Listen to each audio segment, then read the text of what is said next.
today we're going to be talking about the things that some of us covering our eyes. Yes, talking about our unhealthy eating habits.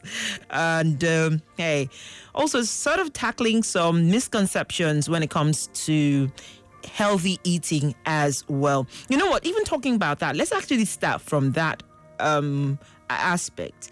What are some misconceptions when it comes to eating or healthy eating? All right. So I think before we start talking about the misconceptions about healthy eating, shouldn't we even define what healthy eating is? Well, I'll let you get into that. Yes. So I would say healthy eating, a healthy diet, or should we even say good nutrition, it all has to do with you prioritizing your health, prioritizing your wellness, particularly, and then making sure that whatever it is you are eating, you're ensuring that you are fueling your body with the food that the body requires. The right food. So, and then if we look at it from, I'm a doctor, I look at it from WHO perspective, Right. They'll tell you, by definition, they say healthy eating is actually simply eating adequate, well-balanced meals that will support your body.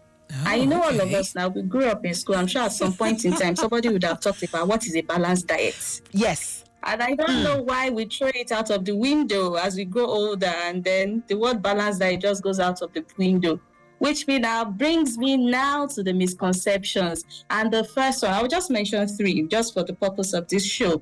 All right. The first thing I hear commonly, carbs is the enemy. And the major carbs that people blame in Nigeria, they'll tell you, don't eat rice. It will make you fat. Don't eat bread. It will make you fat. And really, if we go back to our roots, growing up, our teachers taught us carbs is not the enemy. In fact, carbs actually gives us energy. Right? Your body needs it. Every single thing that you eat, whether it's carbs, whether it's protein, fats and oil, becomes glucose at the end of the day when the body breaks it down. And our body actually needs that glucose, right? That's converted into energy for all the cells in the body to function. You know, our entire body is actually made up of cells. So every single cell needs that energy that we get from glucose. So fat is not the enemy. I think it's the way we eat it. It's the way the carbs. It is the quantity that we consume that is actually the problem. So that's one misconception. Carbs is actually not the enemy.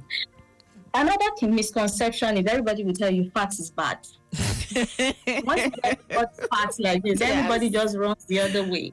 Fat is bad. But really, our body needs it. And I'm coming back to the definition of balanced diets that our teachers taught us, or even the 6 classes of food, like we all know it. We all recite it, fats and oil. So why would you all of a sudden say fat is bad? I don't know how that just got into our heads from somewhere.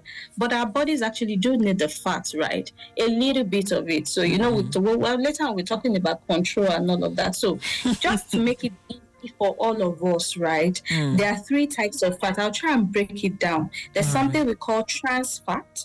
There's something we call saturated fat.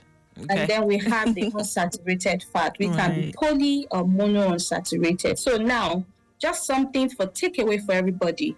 Avoid trans fats. And somebody will ask me, what is trans fats? Trans fats are things like you get from fried food, from commercially fried food. You know all those things that you see on the road. I saw you mentioning earlier. Fried puff, fried yam. Oh my days. Fried plantain, right? They've used the oil over and over again. And then you have margarine. A lot of our pastries contain, a lot of processed food contain trans fats. Right. The reason why we call it trans fat is because they've added something to it to make the oil not go bad. You don't want the oil to go rancid. So that's why. So we should avoid it totally. Then the next thing, for saturated fat, limit it. Right? Limit, reduce the quantity, restrict it, right? And we get saturated fat from our red meat, right? From milk, from things like cheese, coconut oil, and then even our palm oil, to an extent. People will say don't use palm oil. There's that as well.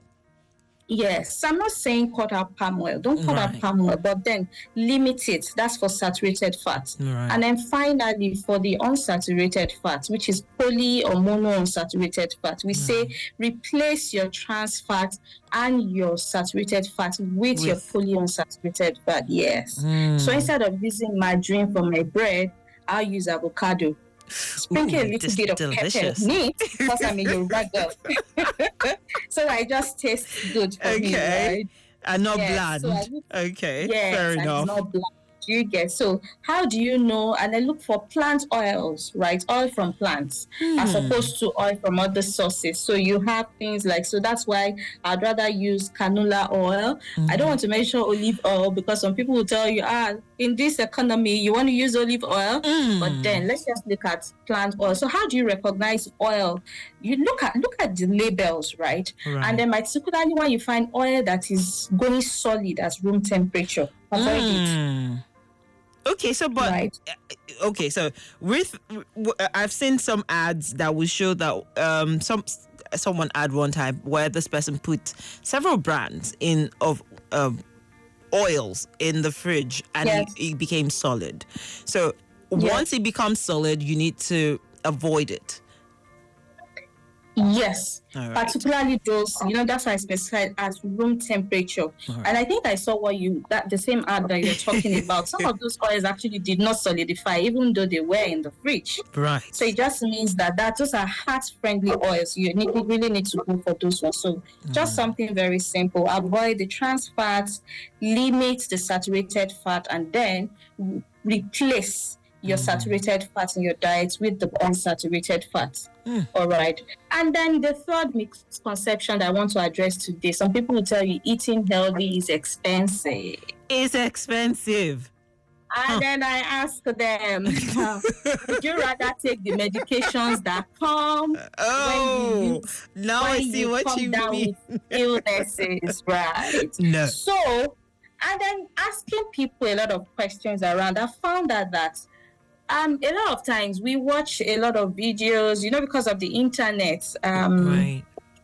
We don't have, although we have quite a number of them coming up right now, trying to tell us what we can eat locally. But then somebody wants to make a smoothie, and then the person is looking for strawberries, looking for blueberries, looking for kiwi. Of course, it is expensive, right? So why not look for locally available? Yes. Do you get? And so veggies. It's easier. Take your oranges, take your pineapple, take your pawpaws. Some people call it papaya. Take your bananas, mangoes when there is season. It's readily available. Your watermelon. As opposed to looking for delicious. Yes, watermelon, exactly. And it has a lot of water in it. We have carrots, we have cucumber. We are blessed. So instead of going to look for that strawberry that came in at the dollar exchange rate, just go for something. Yes. And then instead of looking for, I want to use shrimps instead, we have hake. We have mackerel, right? So mackerel is expensive. Well, not like you guys trying to buy tiger prawn. Well, depending on if you're buying it from the open market or if you're buying it from the store. Yeah, I agree to an extent, but then there are cheaper alternatives, right? Instead of looking for, you're trying to take all this, I don't want to call any brand, right? Just swap it for a healthier alternative at the end of the day. And then, so you find out at the end of the day that eating healthy is actually not expensive. Not expensive, but rather how we cook our food and then what we are choosing to eat. Eat your rice, eat your swallow. Use your gari, or like Igbos will call it, use your apple instead of trying to buy the ones that are inside sachet, the flowers that are inside sachet that you want to make. So it doesn't have to be expensive. Right. Yeah. There's that as well. Okay, so now that you're even making reference to this, right, I want to talk about fasting. And this time I'm talking about, we see all sorts of fads. Sometimes they'll tell you, intermittent fasting or total fasting, and then their diets just strictly protein, or tell you to, so many kinds of diets and fads that come up. Are strict diets like the keto, intermittent fasting healthy and safe? Okay. So the first thing we need to know about all this diet is that they do not even fit with what we were taught when we were younger. Right. You need Is to it have balanced? balanced diet. Exactly. Is it really balanced? So keto diet will tell you high fat, low carb. Right. Paleo diet will say you should go and eat according to how your ancestors used to eat. Well, I was not alive when my ancestors were alive, so I don't even know how they used to eat. Okay. Right? Atkins diet will say low carb, high protein. Do you get? Then you have the carnivore diet that will tell you that restrict all plant sources of food, and then you're focusing on only animal sources. And they are not sustainable. Honestly, it is not sustainable in the long run. For a lot of people that do the keto diet, right, they will get results in the immediate. But then in the long run, it's not sustainable. You find a lot of them. So you have that terminology where they call yo-yo dieting, right? Today you're on the healthy weights. Next time we see you're all bloated. And then it also leads to a lot of diseases at the end of the day. Imagine consuming protein in excess. You're giving your kidneys more work to excrete. Exactly, at the end of the day. So just stick to balanced diets. The way our teachers taught us in primary school, balanced diet, and you'll be fine. I'm going to ask this one before we get to intermittent fasting, or, now that you've spoken about keto.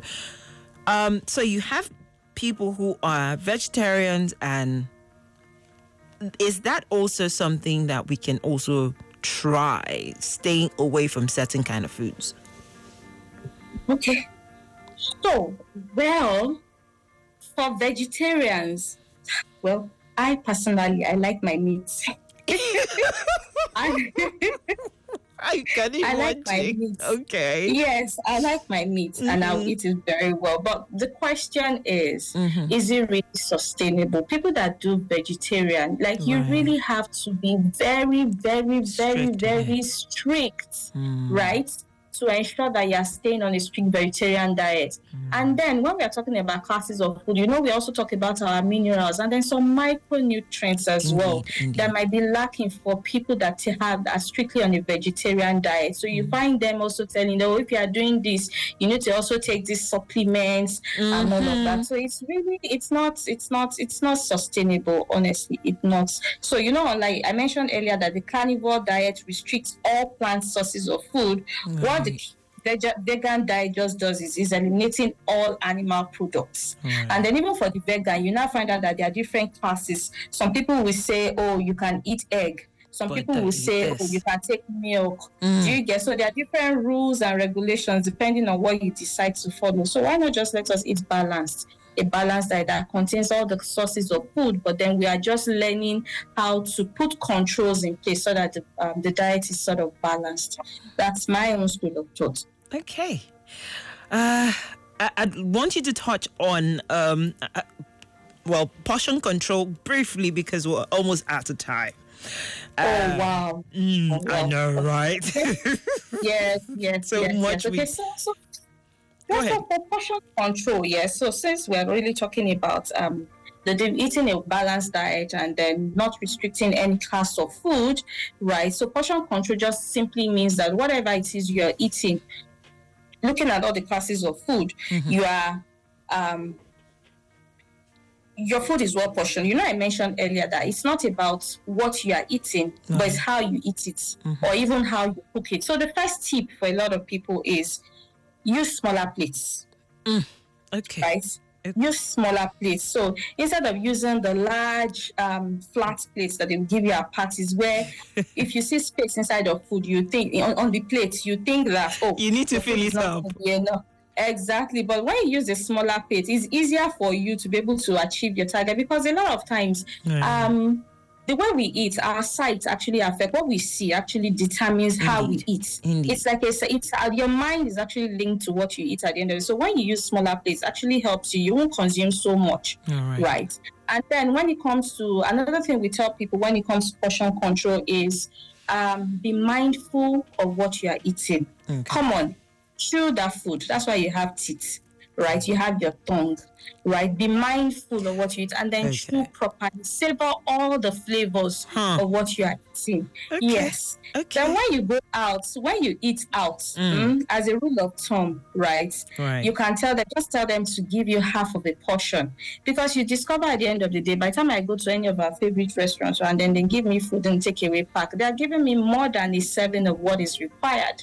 And then I'll look at, I'm trying to rush now at the WHO healthy plates. They tell you that half of your plate should be vegetables. Sure. Bulk up with vegetables, right? Colorful vegetables. Like I said earlier, don't look for the expensive vegetables. We have vegetables around us, right? The local ones. We have our tete, shoko, that's amaranthus and all of that. Use all of that. Don't start looking for kale, right? That you can only find it in some supermarkets. Yes, look for what we have. Bulk up your plate, right?